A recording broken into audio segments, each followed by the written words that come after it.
If you are here to talk about Benezia's death, you need not bother. She brought it upon herself. Don't pretend it doesn't bother you. She was your mother. She was. But she was not.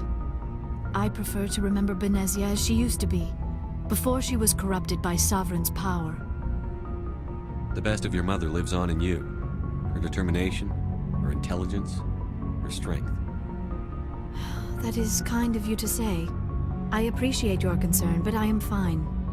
Benezia chose her path, just as I have chosen mine. I am with you until the end, Shepard. Do you know why Benezia joined up with Saren? Benezia was swept up in events beyond her control and lost herself. She fell under the spell of indoctrination and became part of the very thing she wanted to stop. But I will remember and honor how she lived, not how she died. My mother was strong, kind, and beautiful, and now she is gone. Are you going to be okay?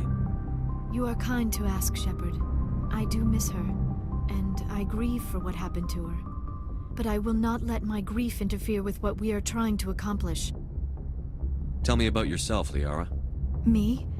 I am afraid I am not very interesting, Commander. I spend most of my time on remote digs, unearthing mundane items buried in long-forgotten Prothean ruins. Sounds dangerous. And lonely. Sometimes I would run afoul of indigenous life forms or stumble across a small band of mercenaries or privateers, but I was always careful. Until the Geth followed me to Artemis Tau, I never found myself in any situation my biotics could not handle. As for the solitude, well, that is one aspect that most appealed to me. Sometimes I just need to get away from other people. You don't like other people? I suppose it comes from being a matriarch's daughter. People expected me to follow in Benezia's footsteps. They wanted me to become a leader of our people. Matriarchs guide their followers into the future. They seek the truth of what is yet to come. Maybe that's why I became so interested in the secrets of the past. It sounds so foolish when I say it out loud. It sounds like I became an archaeologist simply to spite Benezia. All children rebel against their parents. It's a natural part of growing up. You share the wisdom of the matriarch, Shepard. That is exactly what Benezia said when I told her of my decision. But there was more to it than that. I felt drawn to the past. The Protheans were these wondrous, mysterious figures. I wanted to know everything about them. That is why I find you so fascinating. You were marked by the beacon on Eden Prime. You were touched by working Prothean technology. Sounds like you want to dissect me in a lab somewhere. What? No! I did not mean to insinuate. I never meant to offend you, Shepard. I only meant that you would be an interesting specimen for an in-depth study. No, that's even worse. Calm down, Liara. I was only joking. Joking? Oh, by the goddess, how could I be so dense? You must think I am a complete and utter fool. Now you know why I prefer to spend my time in the field with data disks and computers. I always seem to say something embarrassing around other people. Please, just pretend this conversation never happened. I'd like to know more about the Asari. We were the first species to discover the Citadel. We were instrumental in forming the Council, and we always strive to be the voice of peaceful cooperation in galactic disputes.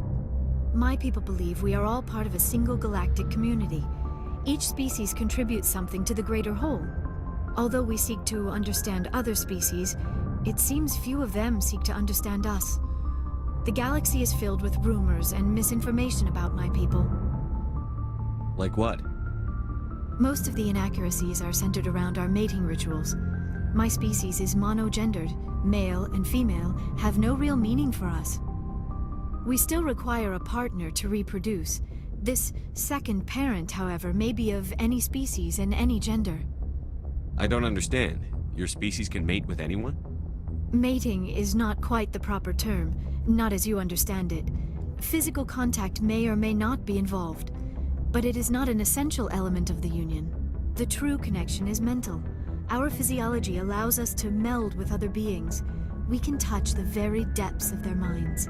We explore the genetic memory of their species. We share the most basic elements of their individual and racial identities. We then pass these traits on to our daughters. It is how we learn to grow as a species and how we develop a greater understanding of other races. What happens to your partner after the union? Every relationship is different. Some unions are a single encounter with both parents parting ways afterwards. Others can be more long-term. Sometimes an Asari and her partner will stay together for many decades. You Asari live for 1,000 years. What happens when your partner dies? Few sapient species live as long as my kind. We have learned to take a philosophical approach to our unions. We do not focus on the inevitable loss of our partners. Instead, we enjoy the time we spend with them. And even after they're gone, a part of them lives on in us.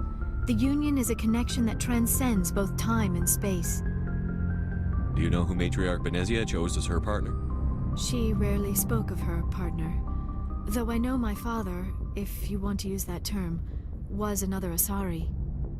Benezia never told you her partner's name? Union with our own kind is no longer common, not for the purposes of reproduction. Most Asari believe it weakens our species. Asari daughters inherit racial traits from the father species. If both parents are Asari, then nothing has been gained, or so conventional wisdom would hold. I am what is sometimes called a pureblood, though no Asari would ever be cruel enough to say the word to my face. It is a great insult among my people. It is possible Benezia's partner was embarrassed by their union. She may have been too ashamed to publicly acknowledge me as her offspring. Maybe she wanted to meet you but couldn't. Something could have happened to her. Maybe she passed away. You might be right. I hope you are. But I have no way to know for sure. Benezia never spoke of her partner. Whatever happened, it caused her too much pain to dwell on it. She raised me by herself, though that is not uncommon. Many Asari raise their children alone, particularly if the father species is short-lived. Often the partner will pass on long before the child reaches maturity. I should go. Goodbye, Shepard.